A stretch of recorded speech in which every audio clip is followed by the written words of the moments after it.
Em Rusciano and Michael Lucas. Hard-bodied, sweaty, hairy Italian man. This is Emsolation. My body did less great things, but it still did the job.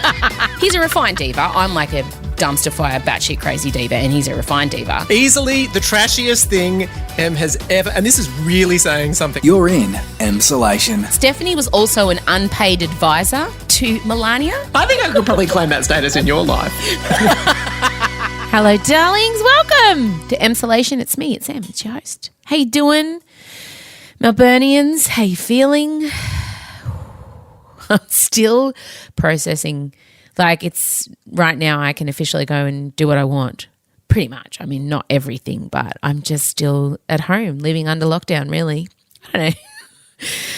I'll let you know how I go when I head out and about. I am going to the hairdressers today, which is pretty exciting. And, you know, in the mood I'm in, I would like to cut it off in a pixie cut and bleach it pink. Bleach it and then dye it pink. You know, just something really low-key, not to reflect the inner turmoil I'm constantly in. But I'm not gonna. I'm going to stay sensible. Who knows? We'll see. I do want to just briefly talk about, obviously, when Dan Andrews made his big announcement that lockdown was lifted, at the same time, the destruction of sacred Aboriginal trees was about to take place and has been okayed to happen. It's the, I hope I'm saying this right, the Djab Wurrung Heritage Protection Embassy, and there's 800-year-old trees there. They're sacred. One of them is an Aboriginal birthing tree, and it's very distressing for our Indigenous Victorian population and indeed our Indigenous population nationwide. And I encourage you, as I have, I'm always hesitant to talk too much about these things because I am a part of the problem. I'm a white person, but I am an ally and I want to do all that I can to help. So I'm using my platform to amplify this situation. And if you would like to send a message to Dan Andrews, to the Minister for Transport, Jacinta Allen, the Minister for Aboriginal Affairs, Gabrielle Williams, you can do that. I'll make sure there's some links on our Instagram page, because there is another way. There has been a study done and they've found a different way that they can put the highway through that doesn't threaten the trees. And, yep, the timing stinks. And you do have to wonder how much political savvy was at play there when he was releasing all of all of Melbourne from what we've been kind of facing for the last few months, the lockdown. It is obvious that that would drown out what was happening with those sacred trees. So I agree, the timing stinks. If we want to head towards a treaty in Victoria, if the Victorian government is serious about wanting to acknowledge what's happened to our Indigenous population through colonisation, then they can do this via, showing how fair income they are via saving these trees and not destroying that. And this battle has been years in the making. So I did want to briefly touch on that, but I'm not an expert, but I do want to be an ally and provide a platform. So I'll put all the links up for you. I'm glad you're here. I know it's a weird time for many, the rest of Australia, wherever you're listening from. I know that you're all looking upon Melbourne to see what will happen. I did see some people, and Michael told me, and you'll hear us talk about it, they were at Kmart at midnight. What do you need at midnight? What do you need so desperately that you are going to line up at midnight at Kmart? Guys, just baby steps, just breathe. Don't be lunatics about it, okay? I get it, and that's coming from a lunatic. Michael and I talk about the podcast that I did with my old boss, which has struck a chord with a lot of you. And I listened back to it, and I have to say, when I finished recording it, I thought that I was quite harsh on him. But I listened back, and I do think I was way kinder than what I thought I was, put it that way. Because I felt really bad about it. And then when it came out, I listened to it. I was like, oh, no, you spent an unweekend of unnecessary angst. And just know, I didn't say everything. Because there are some things legally that I could never say in the light of day. Him and I did chat more when the mics went off, which, that conversation you'll never know. But I did unload everything in the off-air conversation, don't worry. I'm cleansed. So thanks for listening if you listened. Here's to all the difficult women, hey? May we know them, may we befriend them, may we raise them. Because if you're being called difficult because you stand for something, my darling, my friend, you keep forging forward. I see you, I am you. I will continue to set myself on fire to burn the path. All right, that's enough from me. I love you. I'm glad you're here. Hey, can you tell a friend about us? Trying to grow this podcast is, it's not like I have a big television network or a big radio network. I have you guys, and you're a powerful network. So today, can you go out of your way to send our podcast to someone who you think enjoys politics, divas, dick jokes, poo chat? Look, it's a niche. It's a niche interest group. And if you're here, God, you are my people. Disney's divas and dick jokes and a little bit of Donald Trump. I mean, guys, we are one. Tell a friend about us today. Please copy the link and send it in a text message and tell them, listen to us while you're driving, while you're cooking, while you're doing the washing, while you're mowing the lawn. It's great to pass a time with. It's so intimate. It's like I'm here in your ear. I am in your ear. All right, that's enough from me. Let's move on. Oh, no, I won't tell you that yet. My God, I'm so sorry. Play the music.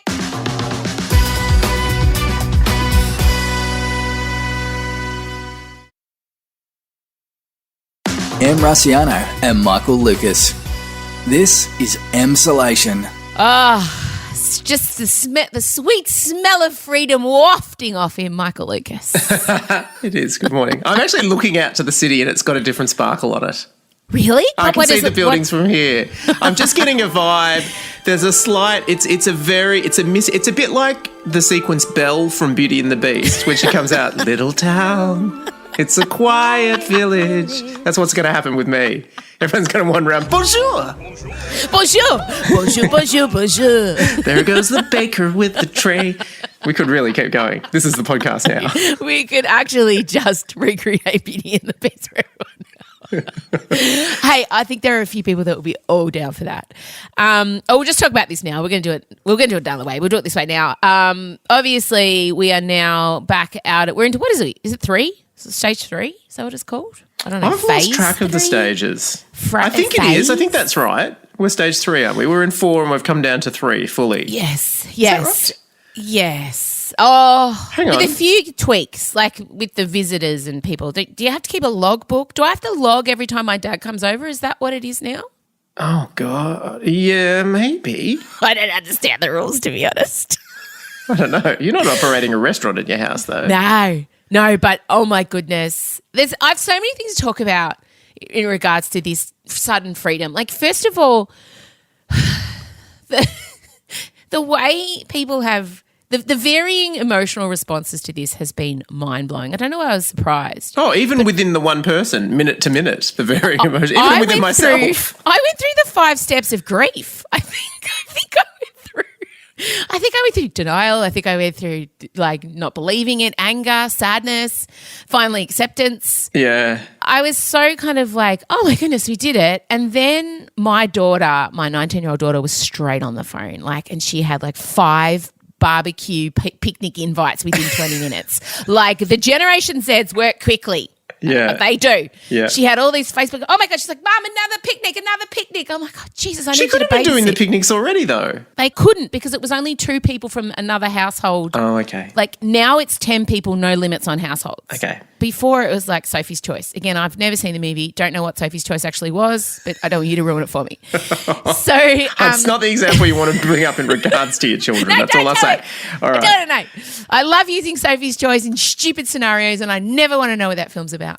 Then I'm watching her and she's like, oh, I've got one this weekend, that weekend. We're going to try and go to this cocktail bar and da-da-da-da. And I was like, oh, I'm losing her. She's gone. That is sad. I just felt a pang of sadness. Yeah, my little buddy who she gets home from work and we have a cocktail. We have Friday night cocktails together and we watch, we binge watch 90 episodes of some show where Emily in Paris or Pen 15 and we were in matching pajamas and we sit there and we laugh and then in the morning we get up and, we exercise together or we chat. She makes me brekkie every day. And you can't lie to yourself and say it'll be like that again because unless you somehow trigger another pandemic. Last night I had to put myself to bed at 8 o'clock because it was it was just too much. But last night was my last night of my children forcibly they had to spend time with me by law. Oh, what a beautiful... Those laws were like the legal version of an anti-anxiety blanket for you. Oh. And then you and I were planning your birthday dinner this weekend because, guys, we're going to a restaurant. I'm going to wear a ball gown. I'm wearing my wedding dress. I'm so excited to go to a restaurant. But then you and I are like, oh my God, but then it's It was stressful. I'd forgotten how to do it. And also, to be fair, there was an added level of stress just because the numbers are very strict. You know, you can't, there's caps on numbers and there's sitting times and you've got to plan in advance. And also we were feeling it was basically like, I don't know, supermarket sweep on restaurant reservations. So we were desperately trying to act quick. Yeah, And, it was. Everything is booked out. Like, and it's great. It's great because also obviously reduced capacity. So it doesn't take long to book out when you can only have 20 people in your restaurant. But my brain has not tried to put together a group of people for so long. It's just been the comforting, you know, there's Zooms and then I can visit my mum and that's it. That's all. And so to suddenly have to think about, hang on a second, will this group work? It was just, the pathways in my brain have wilted over time and it was stressful. And basically I was left thinking, let's just lock down again. Yeah, you and I were like, let's just do one at our house. Can we do that? We don't know. And also the group of people we're trying to coordinate for your birthday, you know, creatives, actors, performers, usually, you know, hard to get them to commit to things in advance. But you and I are like going, no, we have to be there at 6. We have to leave at 8. Yeah. And the winners, so it's a competition. The winners. There are those old, you know how you've also got in your friends the old reliables that you know if you ask them about something, you're going to get an answer. It's going to be fast. They're going to stick to it. And in this new COVID dining world, that's what you need. No more flaky, I might show up if I can. These are small business owners. Yeah. Their that's what I said livelihood. to you. You said to me, oh, can I let you know numbers later in the week? And I wrote back, no. Bitch, no. You've got 5 minutes. We'll commit and we like punctuality with the social. We're not like, you know, flaky social attendees. No, and all our friends are, but we're not. Of doing, and also the other thing is we don't like too crowded a venue either if we're honest with each other. So there's a lot about this new world that I hope we'll like. I think we'll like. Oh, yeah. I can't wait. I can't wait for dinner. It's pretty exciting, although I'm kind of feel a bit anxious. Now, you told me people were lining up at Kmart. What? Yes. What? I know, because there were all these jokes about, oh, what's the point of it saying 11:59 we open? Like, what's going to happen then? Well, the answer was apparently things did happen then because some 24-hour Kmart's opened. You're joking. At midnight. Yeah. And there were people, it was like the Boxing Day sales. There were people lined up.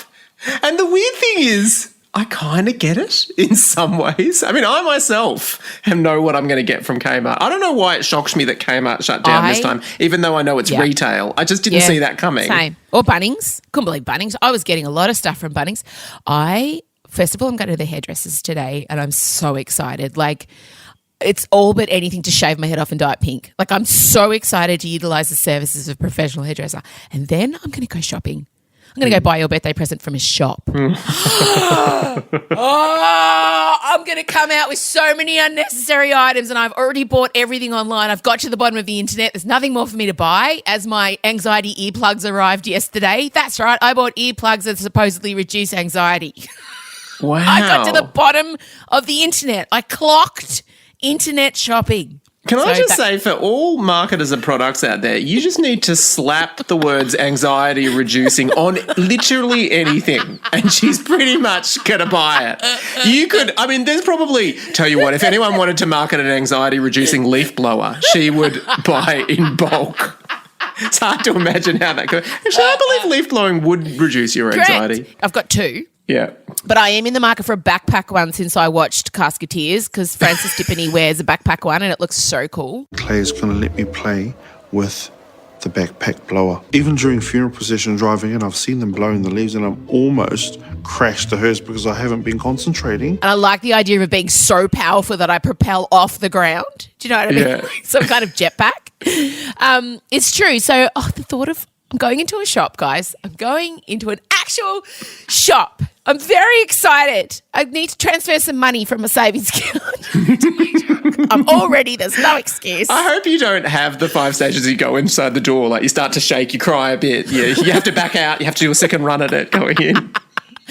Oh, but I probably will. I mean, let's be honest. I also just want to touch on, I made the mistake. First of all, last week I commented on a Gladys Berejiklian Instagram post. She'd posted a picture of something and some guy had written this really lengthy comment underneath, really trashing her. It was a horrible comment. And then I decided to click in on his profile because sometimes I'm really keen to see what trolls look like. The type of people I disagree with a lot of politicians, Michael, but I can't imagine seeking out their Instagram profile and writing a lengthy personal attack on them. I just don't know what that would achieve. No. And I also sort of think, even politicians that are, absolute vehemently, like your Pauline Hansons, I still sort of think for their followers, I guess I would want to convince them to not vote, not be with reconsider their views and showering a lot of abuse on them. I can't imagine it's going to have that effect. Well, if they don't know how to use our toilets, then what the hell is going on? Or being the type of person who would feel okay with putting that kind of poison into the world. Anyway, I clicked in on his profile and I laughed to myself. His whole profile was about spirituality, about finding your inner peace, about the importance of meditation. So I just wrote underneath it, "How's the meditation going, Joel? Comma, I might up it a bit. Full stop." That's all I wrote. Oh my God. I had people coming for me. And I didn't even know what side of politics they were on because she's obviously right wing. So I didn't know who was it, where they were coming, but oh my God, I was getting called every name under the sun, Z-grade celebrity, loser. One woman said she wanted her money back from a live show she went to 5 years ago. It was intense. Oh, wow. And you would think I'd learn my lesson, but I thought Dan Andrews posted a picture of the top shelf alcohol he was drinking. I don't know that I'll be drinking a beer tonight. I might go a little higher up the shelf. And under it I just wrote, "Well done, babes." That was it. It's very innocuous. Oh my God. People came for me. I got called a Murdoch puppet. But hang on a second. Now, I really want to take that one on. That makes no sense. Murdoch have been against Andrews the entire time. They've been showering shit on him. They're trying to destroy him. So how can supporting him, it makes it the opposite of a Murdoch puppet. That's why I was laughing. I was like, do you guys know nothing about me? I'm the opposite of a... Yes, I work for a few Murdoch companies, but so do many left-wing people. Murdoch doesn't know what things are happening on Foxtel. There's a whole show that's dedicated to tearing his family down. And also supporting Andrews is about, up there, apart from accepting climate science, it's the most negative Murdoch thing you could do at the moment. Correct.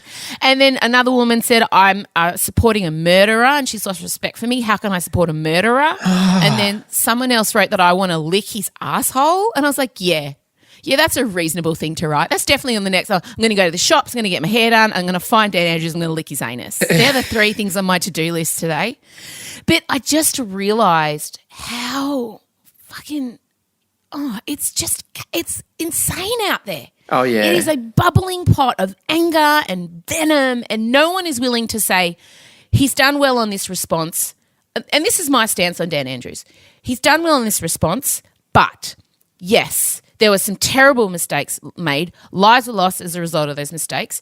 The inquiry will find out what the fuck went wrong so it never happens again. We're in unprecedented times.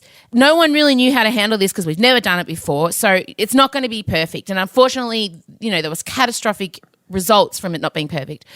But this same standards I want applied to Scott Morrison's response to the bushfires. Same standards, it just feels like it's one set of rules for one person and then another set of rules depending on what side of politics you sit on. And I think if you're not able to see the nuance in these situations, if you're like, no, fuck the entire Labor government because they made that mistake, how is your life? How do you even live if you're not able to go, this was done well, this was done very badly, and we need to figure out, how we can fix that and move forward. So I don't know. I just think that I would like to think that the lockdown pitch of social media aggro it was perhaps a new world record, and it might come down a little bit now that we're allowed out. I have no. Even today, I was looking, and how sometimes it's just when you're going through your feed, you see a couple of posts from the past few days, and I was seeing some of the things even my close friends were posting when the cautious pause happened, and they're so funny to read now because people were losing their shit. They're going, "This is it. I have come this far, but I cannot go forward. I must defy the government." It was crazy. So there was, I think, feeding into a lot of it. But then again, I don't know. You look at America, they're not locked down and they've got a lot of aggro everywhere. I hope maybe it's just the way we're going. We're getting angrier and angrier. But the idea that anyone truly in their heart believes that Dan Andrew was some power-hungry megalomaniac sitting at home just delightfully plunging his economy into the toilet because he's gone a power trip? Does I know. anyone in their heart, in their third eye, in their soul waters truly believe that? Do you? I know. Honestly.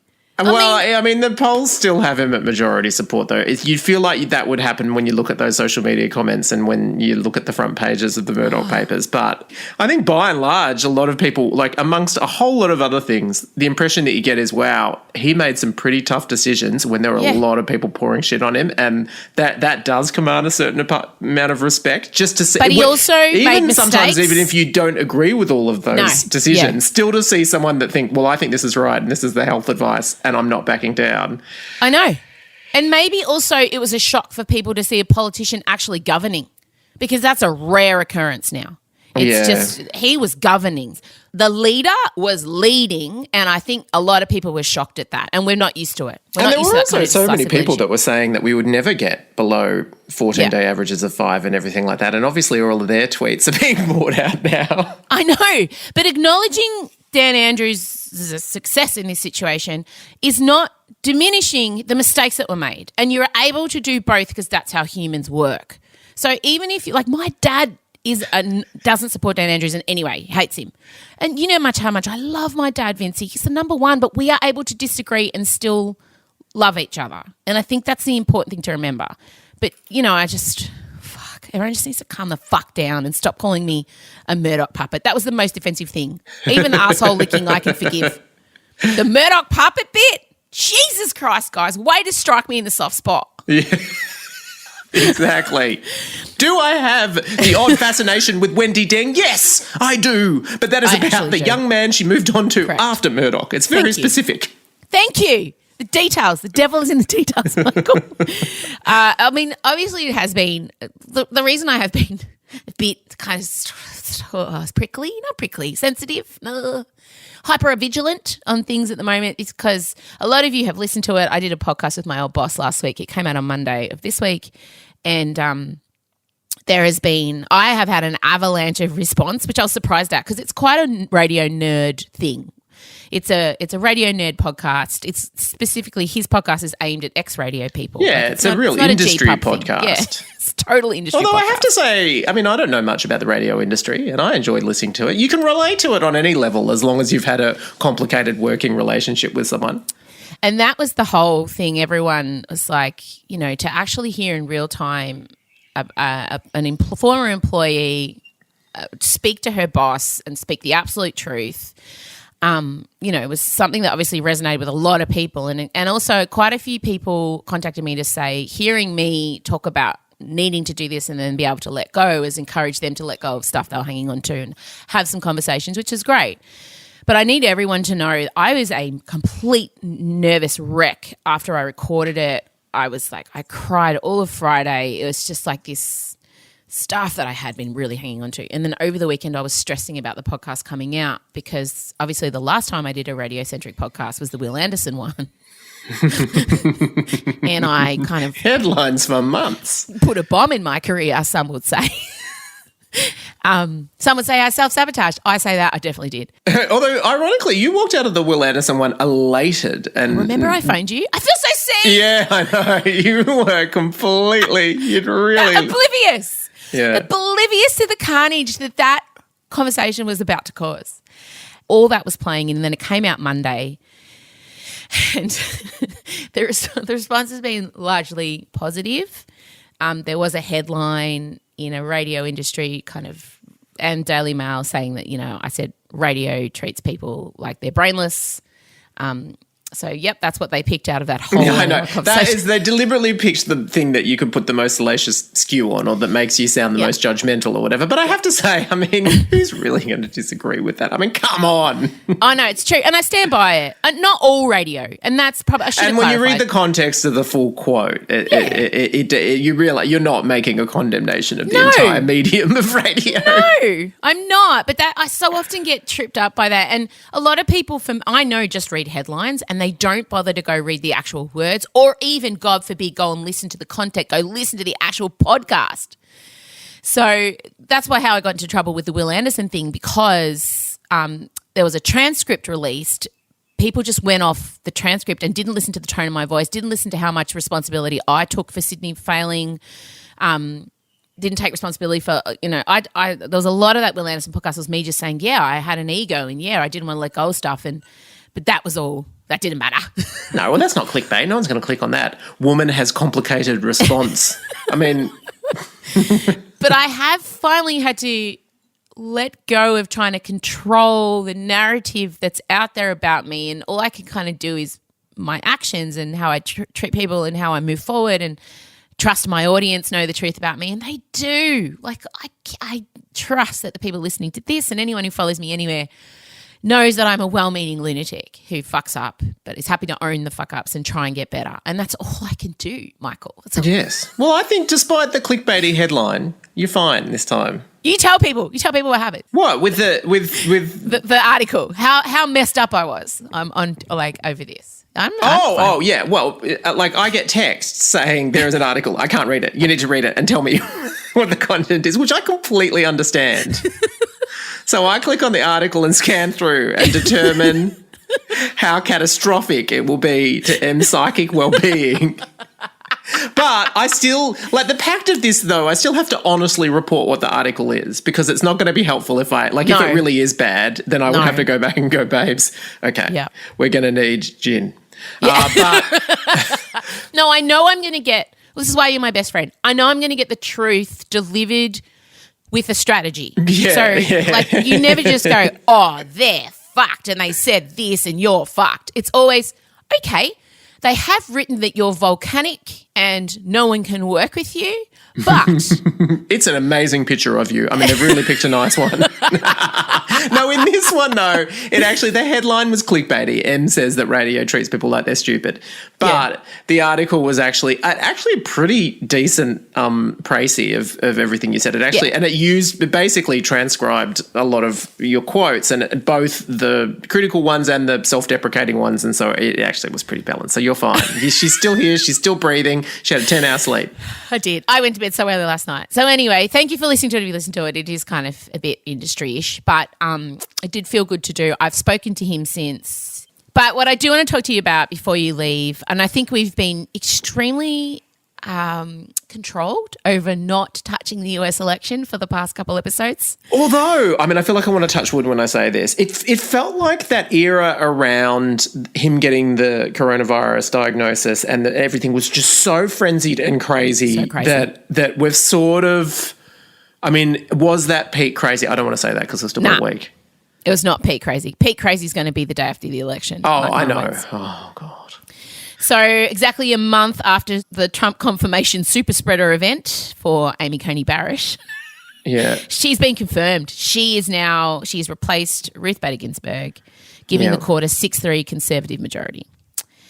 And she was by voted, all these Republicans that swore black and blue with Merrick Garland that it would be inappropriate to put in a new judge in an election year, and this a week out from an election, they've done it. Respect, though, must go to Maine Senator Susan Collins, the sole Republican to vote against it. Yeah. So it was split down the line. Pretty much everyone from the Republican Party voted yes. Everyone from the Democrats voted no. There was one Democrat who was holding out. She's a centrist, but she ended up voting no.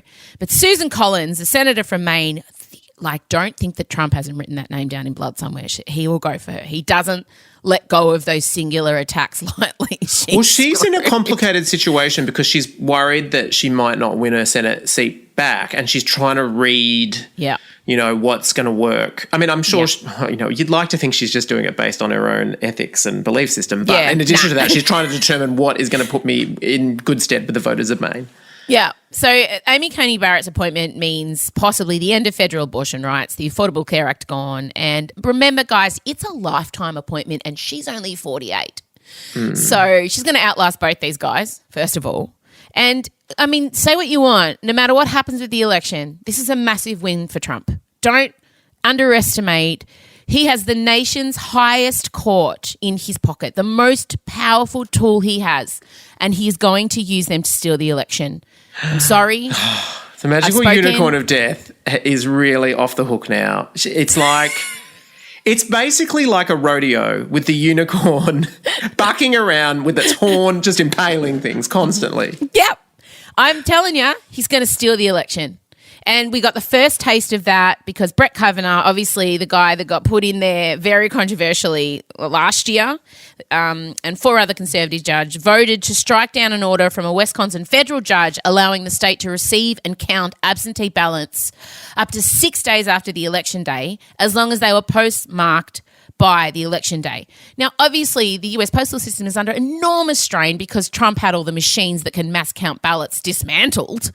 So they need extra time to count these absentee ballots because they're going to be coming in. And I think as long as they're postmarked legally before the election, there's no reason to say no. And the court needs to be flexible on this, and they are not. Now, if Trump were ahead in the polls and they needed every vote, I can bet you it would be the other way. But the more people that are allowed to vote, the less chance Trump has to get into power, and the Republicans know that. I just want to say for the record, the Enchanted Seahorse of Hope is still thinking that there's a strong chance that it'll be an emphatic victory to Biden, or at least enough of a victory to him on the night that it won't be in question. But the magical unicorn of death is just standing there in the rain shaking its head. I want it noted, the magical unicorn of death acknowledges that Biden will win the popular vote. Absolutely. There's no question. But Trump will steal the election using the Supreme Court. I'm telling you, he has obviously sown discord and a barrage of misinformation about mail-in ballots and voting that way. Like, you shouldn't do it. He's also had his supporters intimidate people at polling places. Like, people walking past with guns if you're going to vote Democrat. And then, what he's done to the US postal system. So he's doing all that he can, and he will go low. He'll go low, and Biden won't. He can't. So I honestly think, yes, Joe Biden's going to get the most votes, but he's not going to be the president. Sorry. Oh, God. It's terrifying. It's absolutely terrifying. My little seahorse is in some strong currents. Look, apart from anything else, just psychologically, I know that what the magical unicorn is saying is horrifically plausible. Horrifically. Yeah. That's her job. I've made a conscious decision rather than sit there roiling with anxiety. Well, I'm just going to get to the day and then deal with the horror as it unfolds. We're a long way away, although it's going to affect the whole world, but still. Look, I'm also in the great situation that happy to be wrong. Unicorn, she's happy to be retired at the end of this. If she's wrong, good, fine. Yeah, unicorn will go out to pasture, have a little rest. Magical unicorn of death really feels quite strongly that he's going to steal the election. So, I certainly know that that's his plan. I've got no doubt about that. But I'm just really, really hoping that early on in the night there'll be something big like a Florida that'll go one way and be impossible to sort of. It's up to the judges if it's close, and I don't think Biden's going to win by enough. What a stupid system! It's the most absolutely ridiculous. Do you know they almost got rid of it in the 60s? It was so close to being dispensed with, and they did it. And the fact that it's meant to be this democracy and that someone can win by millions of votes. Yep. It's ridiculous. Yeah, it's a mess. It's a whole hot mess. All right. Well, let's just see what happens. Right, well, happy shopping. Happy shopping. Happy hairdressing day. Woo! Will she go blonde? Will she cut it all off? Probably. Who knows? Will she? Nah. This is Emsolation. Well, that's it. Thank you so much for listening. Hey, there'll be no Dilemma Doctors this week again, just because Michael's flat out. His TV show is in pre-production for the ABC, the newsreader, and I just wanted to make it easier for him. So Dilemma Doctors will be back eventually, but just not this week. But what I do want to let you know is that this Friday this is my hairdresser texting me about how excited she is to get my hair done. This Friday, I have a treat for you. I'm going to change your life. Can you hear the excitement in my voice? I'm going to help you via this most excellent guest that I'm having on for an Emsolation Conversation. Her name's Lucy Peach. She's a period preacher. She's a folk singer. She's a comedian. She's a writer. She has a book out called Period Queen. And she's about harnessing the power of the period. She's about tapping into your menstrual cycle to be a superhero. And I didn't even know this was possible. Now, this podcast is important for men to listen to. I want the men in your life to hear it. And if you're a man listening now, if you love any woman who has a cycle, and I acknowledge not all women have cycles, but if you love a woman who has a cycle, this podcast is very important. And especially if you're a woman with a cycle, it goes without saying. But I don't want anyone to think this is the magic kingdom. This is the keys to the kingdom. This is secret women with cycles business. And the reason I keep saying that, I want to be much better at having inclusive language with our trans sisters, with the trans women. You are, of course, legitimate women. But so I'm just, I don't want you to ever feel excluded. So this podcast is just, I felt so powerful when I finished chatting to her, and I left with an action plan and a better understanding of myself as a human and a better understanding of other people who have cycles. So don't miss it. This Friday, Emsolation Conversation with Lucy Peach. She's going to tell you how to harness the power of the period, how to assist other people with their cycles. Oh my God, you guys, I'm so pumped. I really am. Can't wait. All right. I'm off to the hairdressers. I'm going to get some new hair. And you don't know what it's going to be, because I don't know what it's going to be. Oh, what's it going to be? I don't know. It depends on my emotional state. Don't say I never sing for you. Bye, guys. Love you.